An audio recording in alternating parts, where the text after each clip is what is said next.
Coucou mes adorables, j'espère que vous allez super bien. Moi, je me porte très bien, par la grâce de Dieu. Je vais super bien.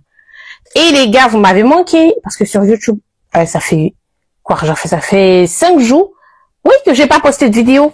Je poste des shorts, oui, mais pas de vidéo. Mais vous m'avez manqué, voilà, vous m'avez manqué. J'aime pas la couleur de ma lumière d'aujourd'hui, là. J'aime pas. Attendez, je vais régler ça tout de suite. Voilà, ça c'est bon. J'espère que vous allez bien, vous avez aimé les histoires précédentes. Oui, j'ai vu des commentaires positifs comme négatifs.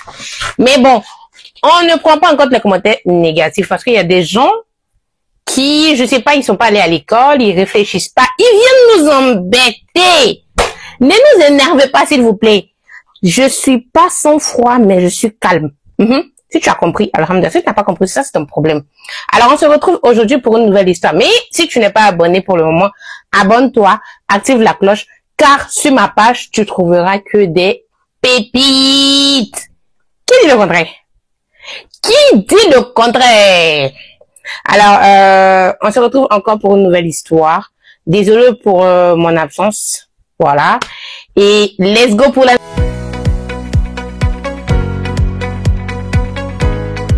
J'ai épousé un homme qu'on ne voyait pas dans le miroir. Mais dites-vous que ma vie est devenue un vrai film d'horreur. Si je vous écris aujourd'hui, c'est parce que je suis prête à parler. Parce que j'ai gardé cette histoire-là dans mon cœur pendant 1 an. 1 an de silence, de peur, de cauchemar et de honte. Tout a commencé lorsque j'ai rencontré Junior. Un homme très poli, joli et toujours très bien habillé. Il venait souvent acheter du poisson braisé chez ma tante. C'est quelqu'un qui ne parlait pas beaucoup et c'est pour ça même que je l'ai remarqué. Et il avait un regard profond et envoûtant. Vous là, dites-vous que le gars là m'a dragué. Même pas 3 semaines après, il m'a demandé en mariage. Les gens qui parlent pas là, ils agissent, hein. Il m'a dit, je suis différent des autres, mais je veux une femme vraie à mes côtés. Quand un homme te dit ça, tu te sens la plus heureuse au monde. J'étais tellement flattée, heureuse. Il avait la voiture, le terrain, l'argent, tout ce qui allait avec. On s'est mariés sans bruit.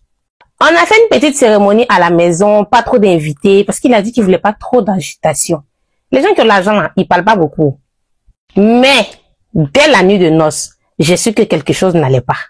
Lorsque je suis rentrée dans la chambre, le gars m'a demandé d'éteindre toutes les lumières. Pas une bougie, pas une veilleuse, le noir total.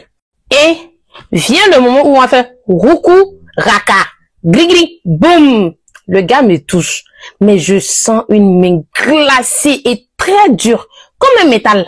Pour moi, ce n'était pas une main humaine, mais j'ai pas voulu chercher à savoir. Le matin, j'ai voulu le regarder dans son sommeil, mais il n'était pas dans le lit. Pourtant, la porte était verrouillée de l'intérieur. Du coup, je me suis levée, je suis allée directement dans la salle de bain, parce que je le cherchais logiquement. Et quand je suis rentrée, j'ai vu un truc qui m'a glacé. Le gars était là, arrêté en face du miroir. Mais le miroir ne reflétait pas son image. Il y avait que moi qu'on voyait dans le miroir. Lui, non. À partir de là, tout a basculé. Toutes les nuits, le gars sortait et il rentrait à 4 heures du matin précisément. Il était tout humide, comme si quelqu'un qui venait de sortir de l'eau. Un jour, à la recherche de réponses à toutes mes questions, j'ai fouillé dans ses affaires et j'ai retrouvé une éponge remplie de sang. Genre, une éponge comme s'il avait essuyé le sang avec et ça avait séché. Genre, c'était bien, il y avait du sang partout. Un petit miroir cassé et une photo de moi pliée en 4. Lorsque je l'ai confronté, il m'a regardé et a dit, « Tu ne peux plus partir. Tu m'as dit oui devant les esprits.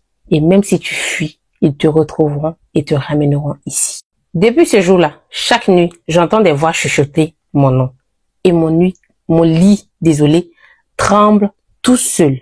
Et parfois, quand je me réveille le matin, j'ai des traces de griffes partout sur le corps. Pourtant, je dors toute seule. Je suis piégée dans un mariage mystique. Je ne sais même pas si mon mari est vivant ou mort. Aidez-moi s'il vous plaît. Je veux sortir de cette prison. S'il vous plaît, aidez-moi. Ce n'est pas mon histoire. La mère des gays. Ce n'est pas mon histoire du tout. Arrêtez vos mauvais commentaires. Ce ne sont pas mes histoires. Je raconte